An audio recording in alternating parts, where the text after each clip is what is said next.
Hey guys, welcome to another video. We're answering comments in these videos here, trying to knock some of these out all at once here. And this is a very interesting question from Valeria Rubio 2505. It says, great video, learned so much from it, but I have one question. I'm being sued directly from Discover Bank where I got a credit card. They have frozen my bank account. I don't know what is my best option.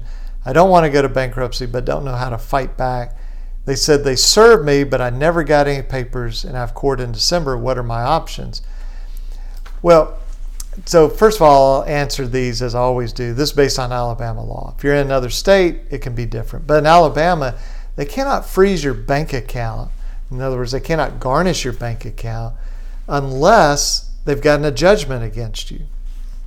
Well, if they have a judgment against you, it's unlikely you would have court in December unless that's what's called an examination under oath or a debtor's examination where they're trying to find all your assets. So if they say they served you papers, but you never got them, then that's the first step, is to figure out, first of all, is there a judgment against you?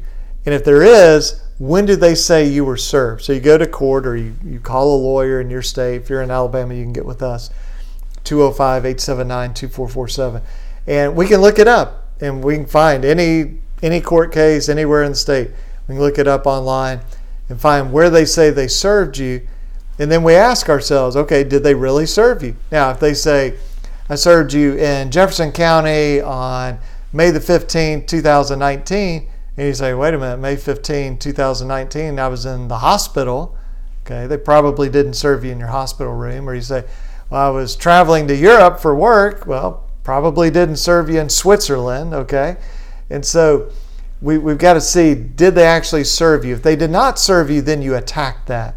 Now, if you were served and properly served under the rules, then they may very well have a valid judgment against you.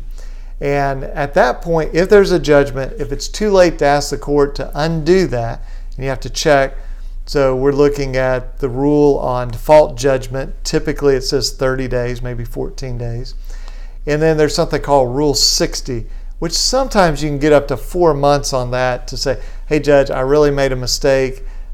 Please let me correct this. Please let me undo this judgment. It's a long shot, but it's possible. And now if you were never served, there is no time limit on it. I mean, we've attacked judgments from 15 years ago and successfully gotten rid of those. But assuming it's a valid judgment, then you really have to talk to them about settlement. Now, you may want to look at bankruptcy, because bankruptcy could wipe out that debt depending on what type of bankruptcy you file. But I would definitely figure out, is there a judgment? If there is a judgment, was I properly served? And then also, what is this hearing in December? What is that court date? And so get with a lawyer in your state or call the local court and ask them to pull that information. They should be able to tell you exactly what's going on. So thanks for your comment. I hope that works out for you. And thanks for watching this video, guys. Okay, bye-bye.